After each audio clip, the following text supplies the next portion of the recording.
படிக்கிற இடத்துல, வேலைக்கு போற இடத்துல, வெளியில போற இடத்துலன்னு அவங்களுக்கு பாதுகாப்பே இல்லைன்னு ஒட்டுமொத்த பெண்களும் கதறாங்க. அந்த கதறல் சத்தம் ஏதாவது உங்க காதுல கேக்குதா அங்கிள்? இதுல வேற உங்க அப்பான்னு கூப்பிடுறாங்கன்னு வேற சொல்றீங்க.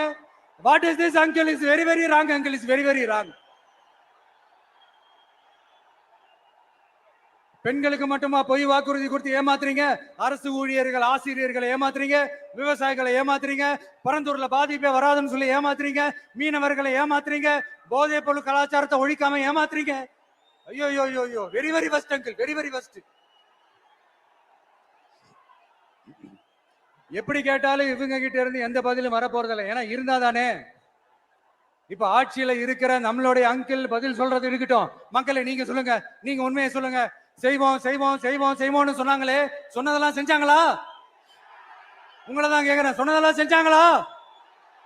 சத்தமா சத்தமா மை டியர் அங்கிள், கேக்குதா? மக்களோட சத்தம் கேக்குதா?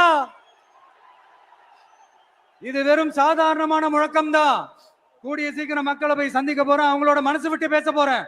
அதுக்கப்புறம் இந்த சாதாரணமான முழக்கம் இடி முழக்கமா மாறும். அத்தோட நிக்காது. அந்த இடி முழக்கம் தமிழ்நாட்டோட போர் முழக்கமா மாறும். அந்த போர் முழக்கம் உங்களை ஒரு நிமிஷம் கூட தூங்க விடாது. நடக்குதா இல்லையான்னு பாருங்க. என்னடா இவன் இவ்வளவு ஸ்ட்ராங்கா சொல்றானேன்னு பாக்குறீங்களா? எல்லாரும் கட்சி ஆரம்பிச்சதுக்கு அப்புறம் தான் ஒவ்வொரு வீட்டுக்குள்ளேயும் போறதுக்கு ட்ரை பண்ணுவாங்க.